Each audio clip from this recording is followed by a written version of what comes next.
Léo était un jeune sorcier plein de curiosité. Il habitait dans une petite maison perchée au sommet d'une colline, entourée d'arbres aux feuilles scintillantes et de fleurs qui chantaient doucement avec le vent. Mais ce que Léo aimait par-dessus tout, c'était écrire des histoires. Un jour, alors qu'il explorait le grenier poussiéreux de sa maison, il découvrit un vieux coffre en bois. Il souffla dessus et souleva lentement le couvercle. À l'intérieur, il trouva une magnifique plume dorée qui brillait doucement. Intrigué, il s'empressa de la prendre et de l'essayer. Il posa un parchemin sur son bureau et écrivit « Un petit chaton bleu apparaît ». À peine avait-il terminé sa phrase qu'un doux pop retentit. Juste devant lui, un adorable chaton bleu aux yeux pétillants était apparu. Léo n'en croyait pas ses yeux. Il caressa doucement le chat qui ronronna de bonheur. « Incroyable! Cette plume donne vie à ce que j'écris !» s'exclama-t-il. Excité, il commença à écrire de nouvelles phrases. Un gros gâteau au chocolat apparaît sur la table. Pop! Un délicieux gâteau encore tiède apparut devant lui. Une grenouille qui s'est chantée. Pop! Une petite grenouille verte se mit à chanter une douce mélodie. Léo riait aux éclats en découvrant le pouvoir de sa plume. Mais il eut soudain une idée encore plus folle. Et si il écrivait un dragon? Prenant une grande inspiration, il traça les mots suivants sur son parchemin.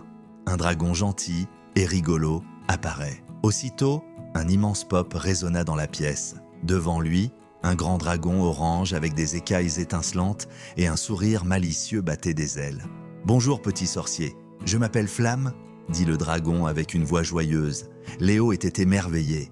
Il venait d'inventer un dragon qui parle. « Tu peux voler ?» demanda Léo. « Bien sûr, monte sur mon dos » répondit Flamme. Léo grimpa sur le dos du dragon et en un instant, ils s'envolèrent au-dessus de la forêt. Ils survolèrent la rivière scintillante, les champs dorés et même le château du roi. Léo riait de bonheur, le vent soufflant dans ses cheveux. Mais soudain, une rafale de vent emporta la plume magique.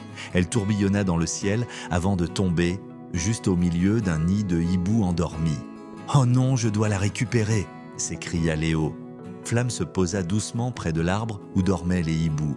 Léo descendit et marcha sur la pointe des pieds pour ne pas réveiller les oiseaux. Il tendit la main, attrapa la plume, et l'un des hiboux ouvrit un œil. « Ouh! Qui ose réveiller mon sommeil ?» grogna le hibou. « Pardon, monsieur hibou, j'ai fait tomber ma plume magique », chuchota Léo. Le hibou observa la plume et hocha la tête. « Une plume aussi puissante doit être utilisée avec sagesse, dit-il d'une voix grave. Promets-moi de ne jamais écrire de choses dangereuses. » Léo réfléchit un instant et hocha la tête. « C'est promis !» Le hibou sourit et referma les yeux. Léo reprit la plume et remonta sur le dos de Flamme. Ils rentrèrent chez lui, le cœur rempli d'émotion. Ce soir-là, Léo écrivit une dernière phrase avec sa plume magique. Une belle nuit étoilée illumine le ciel. Et tandis que les étoiles brillaient plus fort que jamais, Léo s'endormit, rêvant à toutes les aventures qu'il vivrait encore avec sa plume magique.